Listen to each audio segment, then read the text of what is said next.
증시가 이제 하락하고 있습니다. 아마 영상 보실 때는 아침인데 지금 한 새벽 3시쯤 되거든요. 좀 반등하려다가 다시 또 내려가고 또 내려가면서 하락폭이 깊어지는데 빅테크들 실적이 잘 나왔어요. 그리고 가이던스는 약간 예상치보다 낮았다, 이런 원인들 하나 있었지만 일반적으로 잘 나왔습니다. 실업수당 청구 건수도 괜찮았고 소비도 별로 안 나빴고 민간 고용도 잘 나왔죠. 그런데 증시가 10시 반이 되면서 급락을 하는데 어떻게 하락했냐면 반등 없이 그대로 쭉 내려갑니다. 목요일에 급락을 하면서 옵션 시장을 좀 의심해 볼 필요도 있을 것 같고요. 한 달 동안 간신히 올려놨던 거를 절반 넘게 내려버리죠. 이 정도로 쭉 밀리는 하락은 이제 강한 프로그램 매도가 나왔다, 이렇게 볼 수 있거든요. 실적 시즌이 도래하면서 그때 정점을 찍고 이때부터 내려갑니다. 하락은 하는데 사람들이 대체 왜 하락하는 거야, 이유를 못 찾고 있는데 저만의 가설 두 가지를 한번 이야기해 보도록 할게요. 하나는 실적을 발표했던 마이크로소프트 메타의 하락이 컸다라는 점이거든요. 보다시피 실적 자체는 잘 나왔어요. 근데 마이크로소프트 같은 경우는 클라우드 향후 성장률이 시장 기대보다 1% 정도 낮게 말했다, 이제 이게 하락의 원인이었었고, 메타 같은 경우는 메타버스 투자를 늘리겠다, 이거를 악재로 볼 수 있을까? 악재로 보자면 볼 수 있는데 너무 작은 핑계를 가지고 이 정도의 하락을 만들어내는 거에서는 좀 뭔가 안 맞죠. 사이즈가 안 맞아요. 근데 이런 일들이 지금 계속 벌어지고 있습니다. 매출은 늘었는데 이용자 수가 그 정도로 늘지 않은 상황, 이런 것들이 실적 피크아웃에 대한 우려가 아닌가, 이렇게 보는 거죠. 나날이 성장할 수는 없는 거고 어느 지점에서는 하락이 와야 되는데 이번 3분기까지 실적이 너무 좋았네, 그러면은 4분기부터는 조금씩 성장 속도가 둔화되는 모습이 나오지 않을까? 이거에 대한 우려를 먼저 치는 게 아닌가 봅니다. 그러니까 지금 2년 가까이 AI 때문에 주가가 오르고 내렸는데 보면은 그대로 오른 게 아니라 3개월 올랐다가 떨어졌다, 올랐다 떨어졌다 하면서 실적 피크가 아닌가라는 우려로 잠시 조정을 줬다가 또 올라갔다가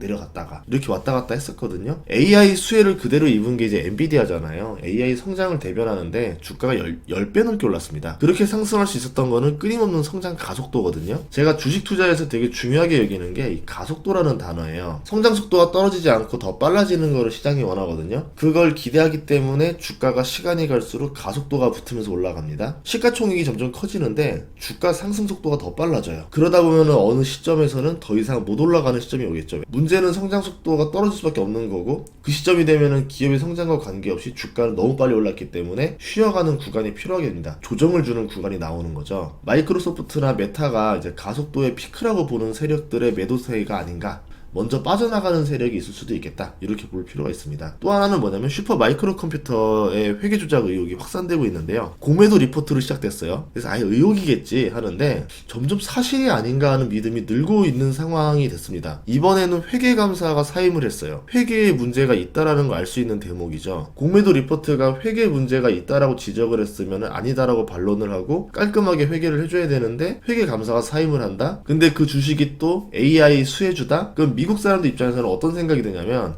닷컴 버블 시절에 앨론이 부활하는 느낌처럼 듭니다. 그때 앨론의 회계 부정 때문에 닷컴 버블이 터지게 되는 촉매제가 됐었거든요. 슈퍼마이크로가 제2의 앨론이 될 수 있다는 지적이 나오면서 투자자들의 발작 버튼을 걷는 거죠. 거의 뭐 이틀 동안 40% 가까이 떨어졌어요. 안 그래도 120달러까지 갔던 주가가 50달러 이하로 떨어졌는데 50달러 이하인 주가가 이번에는 28달러까지 내려갑니다. 그러면 120달러에 산 사람은 지금 엄청난 피해를 받겠죠. 두 번째는 전 세계 증시가 과거와 다르게 호흡이 매우 빨라졌어요. 오르고 내리는 주기가 짧아졌습니다. 그러면서 변동폭은 커졌어요. 단타를 하는 사람들한테는 큰 파도가 자주 오니까 서핑 따는 사람 되게 좋아하는 것처럼 이 변동성을 호재로 볼 수가 있는데 대부분의 투자자는 이 박자를 맞출 수가 없습니다. 과거에 오랫동안 투자했던 분들도 이 박자는 뭐야, 이 변동폭은 뭐야 이러면서 타이밍을 못 맞추는 거죠. 고점 매수 저점 매도를 반복하게 만들 거예요. 특히 초보자들 같은 경우는 이게 더 심해졌을 거고 주식 할 때마다 계속 돈이 털려나갈 겁니다. 저는 그 원인이 뭐냐면 ETF 성장이 있다 보거든요. ETF 규모가 지금 매우 빠른 속도로 늘어났어요. 9달 만에 2조 5천억 달러가 늘었습니다. 우리 돈으로 3,300조 원이 늘었어요. 9달 만에. 그 중에 미국 ETF가 글로벌 90%를 차지했고 최근 주가 상승세를 보면은 3,300조의 상당 부분이 미국 주식으로 갔을 거다, 이렇게 볼 수 있거든요. 9달 만에 3,300조의 돈이 들어갈 정도가 되니까 미국 증시가 급등할 수밖에 없죠. 돈을 막 쑤셔 넣어주는데. 반대로 공포가 조금만 나오면은 이 수천조의 돈이 단기간에 썰물처럼 빠져나갑니다. 특히 ETF 비중이 높은 데가 빅테크인데 애플 7%, 마소 8%, 엔비 6% 정도 되거든요. 빅테크 위주로 올랐고 지수 위주로 올랐어요. 이제 빅테크가 과거처럼 무거운 주식이 아니게 된 겁니다. 앞으로도 이제 이런 현상이 계속 나올 것 같고요. 코로나 때 찍어냈던 엄청난 유동성과 미국으로 쏠리는 자금들이 합쳐지면서 지금 미국 증시는 엄청난 변동성 장세가 만들어지고 있다. 이렇게 볼 수 있겠죠. 실적이 나오는 달이 2, 5, 8, 10일인데 몇 년째 이제 주식을 지켜보면은 그 기점으로 돈의 흐름이 계속 바뀌거든요. 여기에다가 이제 금리 발표, 고용 물가 지표, 파월의 발언 이런 것들에 또 증시가 휘청이게 됩니다. 앞으로 ETF 규모는 계속 성장하겠죠. 그만큼 증시는 더 큰 변동성을 겪을 거고, 이걸 대처하는 방법은 분할 매도, 분할 매수밖에 없어요. 오를 때는 기계적으로 분할 매도 하면서 캐시를 좀 모아 나가는 거고, 주가가 하락할 때는 분할 매수를 하면서 계속 주식을 저점을 내려가면서 사야 됩니다. 그러면은 이 변동성에서 피해를 줄일 수가 있겠죠. 그리고 커버드콜 ETF도 급격히 성장을 했는데 이게 2년 만에 2.5배 가까이 성장을 했어요. 현재 1200억 달러 규모니까 이제 우리 돈으로 160조 원 넘는 규모가 이제 커버드콜인데 대부분 미국 지수를 두고 만들거든요. 근데 이 커버드콜의 상당 비중이 문제가 뭐냐면 콜매도 옵션을 사는 데 씁니다. 그러면 파생시장이 성장하는데 문제는 커버드콜 성장 속도를 따라가지 못하는 거죠. 콜옵션을 사려는 사람만 많아요. 커버드콜 때문에. 그럼 공급이 부족하고 콜매도의 프리미엄이 낮아지기 시작합니다. 이러면 콜옵션 매수 프리미엄이 저렴해지게 되고 자금이 몰려오니까 특정 가격대에 콜매도가 집중되어 있죠. 이렇게 되면 헤지펀드가 먹잇감으로 쓸 수밖에 없죠. 저렴해진 콜옵션 매수를 삽니다. 우선 현물을 매수해서 가격을 올리면은 파생에서 과거보다 더 큰 이익이 나죠. 이렇게 되면은 파생 때문에 빅테크라든가 미국 지수 등 가격 상승이 비이성적으로 올라가게 됩니다. 비이성적으로 올라가면은 콜옵션 프리미엄이 올라가죠. 그럼 풋옵션이 또 저렴해지니까 이번에는 풋옵션을 사는 거예요. 풋옵션을 사면은 위험 신호가 증가하거든요. 기초자산 가격 하락을 방어하기 위해서 현물을 팔 수밖에 없습니다. 그러면 ETF들이 현물을 토해내게 되는 거죠. 그 과정에서 풋옵션을 싸게 산 사람은 프리미엄을 먹고 나올 수가 있겠죠. 이렇게 3개월 주기로 롤링을 친다? 그럼 파생에서 엄청난 가격 변동성이 벌어집니다. 파생의 이익을 지키기 위해서 현물을 사고 파는 거죠. 대한민국 코스피를 가지고 놀던 방식으로. 그래서 뉴스에서 나오는 악재 호재 크기보다 주가 변동성이 더 심해지는 것이 아닌가. 이게 저의 두 번째 가설입니다. 이번에 파생시장에 빌미를 제공한 거는 낮에 벌어진 일본 금리 결정이라 생각하는데, 일본이 금리를 동결했지만 스탠스를 금리 인상으로 바꿨어요. 과거에 쓰던 시간적 여유라는 단어가 사라지고 데이터를 보고 결정하겠다, 예단하지 않겠다, 이런 말을 합니다. 한마디로 12월 19일에 금리 인상 가능성이 생겼다 라고 볼 수 있겠죠. 그렇게 되면 이제 엔캐리 청산이 필요한 디데이가 정해지기 시작하는 거예요. 12월 19일에 정말 금리 올리면 어떡하지? 아니, 설마 안 올릴 줄 알았는데 올린다고? 혹시 모르니까 좀 팔고 나와야 되겠다, 이런 세력들이 생기겠죠. 그러면 엔캐리 청산이 급격히 나오는 게 아니라 서서히 나오다가 정말로 몰랐는데 금리 인상을 빵 한다? 그때는 진짜 청산이 나올 수도 있겠죠. 물론 8월 5일만큼 그렇게는 아니겠지만 이번에 할로윈데이였는데 할로윈데이 정도의 충격은 줄 수 있을 겁니다.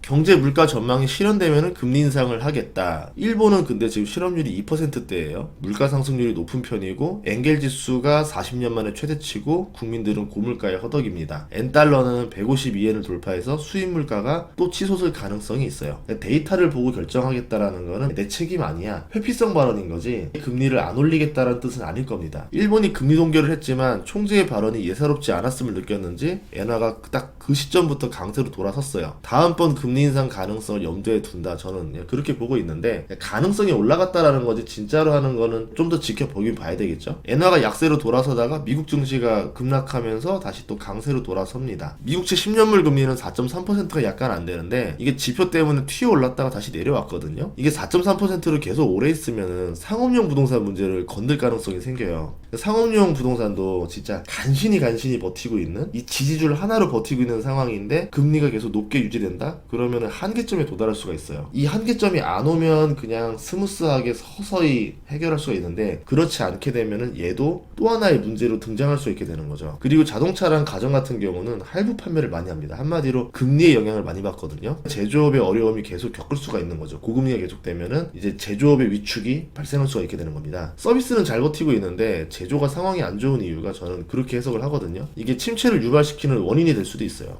이렇게 되면 연착륙인 줄 알았던 미국 경기가 빠르게 냉각될 수가 있겠죠. 금리는 지금 서서히 내려가는 게 좋지, 금리가 빠르게 내려가도 안 되고 올라가도 안 돼요. 연착륙이 어렵다는 얘기는 정말 서서히 소프트 랜딩을 시켜줘야 되는데, 지금 금리가 다시 올라왔잖아요. 지금은 이거를 나쁘지 않은 신호로 볼 수 있는데 지속되면은 좋지 않을 수도 있다, 이렇게 생각을 합니다. 저만의 가설이니까 여러분들이 한 명의 개인의 생각이라 봐주시면 좋을 것 같고, 시간이 지나면 진짜 원인들과 이제 또 전문가들의 다양한 의견들이 나올 거니까 그거를 참고해 주시면 좋을 것 같습니다. 다음 시간에도 좋은 정보로 찾아뵙겠습니다. 구독과 좋아요, 알림 설정 부탁드릴게요. 고맙습니다.